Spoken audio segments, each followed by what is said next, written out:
दोस्तों, हम सब के जीवन में एक समय ऐसा ज़रूर आता है, जब हमें अपने आप को साबित करने का अवसर मिलता है।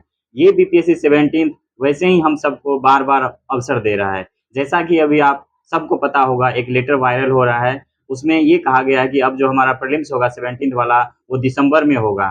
तो इस हिसाब से हमारे पास 2 महीने के आस-पास बचता है और ये मान कर चलिए कि अगर ये सच है, अगर एग्ज़ाम उस दिन तक एक्सटेंड हो जाता है, तो अब जो भी हमारे पास समय है, उसमें हम सबको ये मौका नहीं छोड़ना चाहिए। आप ये मानकर चलिए कि बीपीएससी हम सबको एक मौका दे रही है कि अब आ जाओ और खुद को सफल होकर दिखाओ।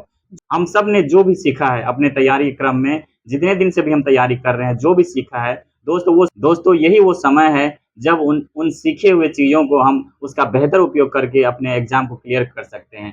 दोस्तों, ये समय भी धीरे-धीरे बीत ऐसे ही जाएगा अगर हम अब भी काम करना शुरू नहीं किए थे। काफ़ी बहुत सारे अभ्यर्थी ऐसे हैं जो वेट कर रहे थे कि कुछ समय उनको मिल जाता, तो वो इस बार अपनी तैयारी को और बेहतर कर पाते। तो उन्हीं लोगों के लिए अवसर मिल गया है एक कि अगर अब भी आप चाहें ना, तो अगर एक सही मार्गदर्शन में, एक सही सोर्स के साथ अगर आप आगे बढ़े, तो ये 2 महीने आपको सफल बना सकता है। लेकिन अब भी अगर आप फिर से सोचेंगे यही कि चलो समय मिल गया है, हम 10 दिन के बाद कर लेंगे, थोड़ा सोच लेते हैं, थोड़ा और दूसरे कामों को निपटा लेते हैं, तब फिर दोस्त भूल जाइए।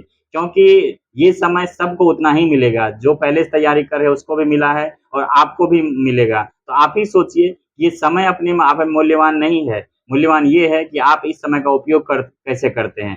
एक समान सा एग्ज़ाम्पल हम देख लेते हैं कि गर्म पानी में अगर हम अंडा को डालते हैं, तो वो हार्ड हो जाता है और आलू डालते हैं तो मुलायम हो जाता है। तो हमें अपने आप को ये साबित करना है कि ये जो समय है, वो एक उबले हुए पानी की तरह है। हमें अपने आप को उसमें ढालना है कि हम क्या बन पाते हैं, हार्ड बन पाते हैं, हार्ड बन के मेहनत करते हैं, सफलता प्राप्त करते हैं या मुलायम हो के अस्थिर हो जाते हैं और यूँ ही समय को निकाल देते हैं सोचते-सोचते। अब सोचना छोड़ दीजिए, जो भी अभी तक आपने सोचा था कि अगर हमें समय मिल जाता तो हम ऐसे कर लेते, वैसे कर लेते, दोस्त वही समय अब आ गया है। आपको पूरे शिद्दत से एक सही डिसीज़न लेके, एक सही सोर्स को फ़ॉलो करके पूरे शिद्दत से लग जाइए। अगर आप अभी भी लग जाएँगे ना, तो अभी भी चीज़ें इम्पॉसिबल नहीं है। सकते हैं, इसको क्लियर कर सकते हैं, बशर्ते कि आपको थोड़े बहुत चीज़ों का ख़्याल रखना होगा। उसके लिए हमें क्या करना होगा? उसके लिए हमें 3 काम करना है, अगर उन 3 काम को फ़ॉलो करेंगे, तो आपका सफलता निश्चित है। पहला काम हमें ये करना है कि आप बहुत बड़े सोर्स को छोड़ दीजिए, एक बुक ले लीजिए, चाहे वो ल्यूसेंट का हो या क्रॉन का हो। दूसरा काम आप करिए, 1 साल का करंट अफ़ेयर कवर कर लीजिए, चाहे वो कि संभव हो तो मंथली मैगज़ीन को करने की कोशिश करिए। मंथली मैगज़ीन अगर 12 महीने का आप कर लेंगे, तो आप ये विश्वास करिए कि उससे आपके सभी प्रश्न वहाँ से हल हो जाएँगे। तीसरा काम हमें क्या करना है, मॉक लगाना है, मॉक लेकिन इसके बाद भी आपको थोड़ा-सा द्वंद है कि कहाँ से पढ़ें, क्या पढ़ें, तो आप 1 दिन का समय निकाल लीजिए, 69 के क्वेश्चन को पलट लीजिए और आप या तो लूसेंट पढ़ना चाहते हैं तो लूसेंट से उसको मिला लीजिए, क्रॉन पढ़ना चाहते हैं क्रॉन से मिला लीजिए। आपको पता चल जाएगा कि 50 प्लस प्रश्न आप यहाँ से देखने को मिलते हैं। 50 प्रश्न आपको लूसेंट या क्रॉन से मिल जाएँगे, उसके बाद एक ही प्रॉब्लम आएगा आपको साइंस को लेके। तो साइंस का अगर आप केवल और केवल लूसेंट या क्रॉन भी पढ़ते हैं, तो आपका साइंस से 50% क्वेश्चन वहाँ से ज़रूर सॉल्व हो जाएँगे। 50% जो बचता है, उसमें आपके साइंस टेक के प्रश्न होते हैं। साइंस टेक को आप क्या कर लीजिए, जो भी 1 साल के आपके करंट अफ़ेयर है, वहाँ किसी का 12 महीने का साइंस टेक का सेक्शन बहुत अच्छे से कर लीजिए, वहाँ से आपका साइंस टेक कवर हो जाएगा। तो साइंस टेक और कोर एरिया मिलाकर आपके सभी क्वेश्चन सॉल्व हो जाएँगे। विश्वास करिए इन इन चीज़ों से आपका 90-95 प्लस प्रश्न या इतने प्रश्न ज़रूर आपको सॉल्व हो जाएँगे, जिससे कि आपका कट ऑफ क्लियर हो जाएगा। कई अभ्यर्थियों को ऐसा लगता होगा कि ये बातें हवा-हवाई है और अब कुछ भी इस तरह से करना पॉसिबल नहीं है। लेकिन दोस्त आप विश्वास करिए, अगर आपको खुद पर विश्वास है और मेहनत करने के लिए तैयार है, तो अभी इन चीज़ों को फ़ॉलो करेंगे तो नो डाउट इसको कंप्लीट करने से कोई रोक नहीं सकता। हमारे पास अभी समय है, अगर उनमें हम मोटी-मोटी किताबों को फ़ॉलो करें या बड़े सोर्सों को फ़ॉलो करें, तो नो डाउट वो कंप्लीट नहीं हो पाएगा। रिवीज़न तो दूर की बात है। आपको पता है कि नेगेटिव मार्किंग है, इसलिए रिवीज़न काफ़ी इम्पोर्टेंट हो जाता है। पहले था कि अगर आप 1-2 बार भी पढ़ लेते हैं, तो आप वहाँ पढ़कर चीज़ों को कंप्लीट कर सकते थे। लेकिन अब नेगेटिव है, तो इसलिए रिवीज़न काफ़ी इम्पोर्टेंट हो गया है, उसका महत्व काफ़ी बढ़ गया है। आप जितनी बार रिवीज़न करेंगे, आपके नंबर ऑफ क्वेश्चन उतने ही कम गलत होंगे। तो इस है 1 साल का कंप्लीट करंट अफ़ेयर पढ़ना है। इसके लिए हमने भी यहाँ पे काम करवाया है, हमने आईआर और साइंस टेक को कंप्लीट करवाया है और अभी 10 से 15 टॉपिक डेली करवा रहा हूँ, उसमें हमारा स्टैटिक भी है और करंट अफ़ेयर भी है, एमसीक्यू भी है। तो आप उसके सहारे भी अपनी तैयारी को आगे बढ़ा सकते हैं। बिहार स्पेशल पे एक कोई भी बुक ले लीजिए, बुक ऐसी होनी चाहिए 5 से 6 दिन में कंप्लीट कर सकें और उसका 3 से 4 बार रिवाइज़ कर सकें। देखिए, अगर ये तीनों तरह के काम करते हैं, तो अभी जो भी हमारे पास समय है दोस्त, उसमें उतने क्वेश्चन को सॉल्व किया जा सकता है, जिससे कि हमारा कट ऑफ क्लियर हो जाएगा। उसके बाद हमें क्या करना है, जो सबसे महत्वपूर्ण काम है, वो काम है मॉक टेस्ट का।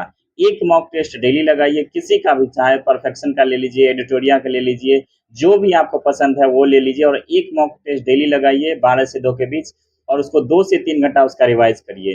5 से 6 घंटे आप रिवीजन पे दीजिए, जो भी आपके सब्जेक्ट है, करंट अफेयर है और 3 से 4-5 घंटा आप मॉक टेस्ट पे दीजिए। 3 से 4-5 घंटा इसलिए कह रहा हूँ कि 2 घंटे आप उस मॉक सॉल्व करना है और जो भी 2 से ढाई 3 घंटा का समय है, जितने भी एनालिसिस है 150 क्वेश्चन के, उसको आंसर सहित आपको रट जाना है, समझ लेना है, जो भी करना है उसके साथ कर लीजिए और वो 150 क्वेश्चन आपको डेली कवर करना है। ल्यूसेंट से 50 से 60 क्वेश्चन बनेंगे, इसलिए बोला था कि अगर ल्यूसेंट और मॉक टेस्ट को आप कंप्लीट करते हैं, तो जो प्रश्न आपके ल्यूसेंट से छूट जाएँगे या जो टॉपिक ल्यूसेंट से छूट जाएँगे, वो चीज़ आपका जब आप मॉक सॉल्व करेंगे, तो वहाँ से आपको मिल जाएँगे। तो एक तरह से ल्यूसेंट का एक्सटेंडेड रूप हो जाएगा आपका मॉक टेस्ट। तो दोनों अगर मिला लेंगे, तो 60 क्या उससे ज़्यादा भी प्रश्न आपको वहाँ से मिल जाएँगे। बस आप विश्वास कीजिए, अगर इतना सारा चीज़ करते हैं, तो इसमें कोई शक नहीं है कि प्रीलिम्स अभी भी नहीं होगा।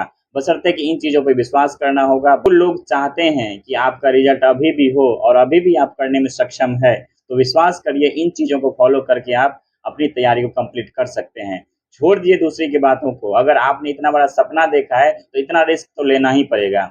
वैसे भी दोस्त, अगर आप इस बार छोड़ भी देते हैं, अगर आप ये मान कर चलते हैं कि नहीं, इस बार आपका नहीं होगा और आप इस बार स्किप करेंगे, तो वैसे भी आपके पास कोई रिज़ल्ट नहीं होगा। तो इससे बेहतर है कि हम चाल देखिए, अपनी मेहनत को पूरे शिद्दत से करें, जो भी हमारे पास ऊर्जा है उसको पूरी तरह झोंक कर देखें, इसका परिणाम सकारात्मक हो जाए और हमारा रिजल्ट क्लियर हो जाए। तो इसी उद्देश्य से, इसी आशा के साथ आप इन चीज़ों को करिए। मुझे पूरा विश्वास है कि अगर इन चीज़ों को आप करेंगे, इन 3-4 कामों को करेंगे, तो आपका प्रीलिम्स होने से कोई नहीं रोक सकता। लेकिन आपको इन समय में सब चीज़ को छोड़ना होगा, पूरे तरह से त्याग करना होगा। जैसा भी आपका सोशल लाइफ़ है, जो भी आपके पर्सनल काम है, उन चीज़ों को छोड़ना होगा और मैक्सिमम टाइम आपको पढ़ाई पे देना होगा। आपको नींदें छोड़ना होगा, दूसरे तरह के एंटरटेनमेंट को छोड़ना होगा, सभी तरह की चीज़ों को छोड़ना होगा, तब जाके आप यकीन मानिए, आप विश्वास करिए, आपको ये सफलता ज़रूर मिलेगी। अगर इतना सारा चीज़ कर लेते हैं, उसके बाद जो हमारा टाइम बचेगा 3 से 4 महीना, हम उसके लिए मेंस के लिए यहाँ से आपको कंप्लीट प्रिपरेशन करवाएँगे। उसके लिए जैसे जीएस 1, जीएस 2 निबंध और आंसर राइटिंग, इन सभी चीज़ों पे इसके बाद यहाँ पे आपको परफेक्टली काम करवाया जाएगा। तो अपने मेंस की तैयारी आप यहाँ से प्रॉपर वे पे कर सकते हैं। साथ ही साथ अगर 71 के लिए कोई प्रिपरेशन करना चाहते हैं, तो वो कंप्लीट रूप से उसको यहाँ पे सभी चीज़ें उपलब्ध करवा दिया जाएगा प्रीलिम्स के बाद। बने रहिए इस चैनल पे दोस्त, इन चीज़ों को फॉलो करिए, विश्वास के साथ फॉलो करिए, आपको सफलता ज़रूर मिलेगी। आपका 17th प्रीलिम्स जो है बीपीएससी का ज़रूर क्लियर होगा और आप मेंस लिखेंगे और आपको फाइनल सिलेक्शन भी मिलेगा। तो आप सबको मेरी ओर से अग्रिम शुभकामनाएँ हैं। बने रहिए इस चैनल पे, अपने स्वास्थ्य का ख्याल रखिए। अगर स्वास्थ्य बिगड़ गया तो फिर ये सारी चीज़ें धरी की धरी रह जाएगी। इसलिए रिवीजन पे फोकस करिए और कन्फाइंड सोर्स को फॉलो करिए। आप सबका बहुत-बहुत धन्यवाद।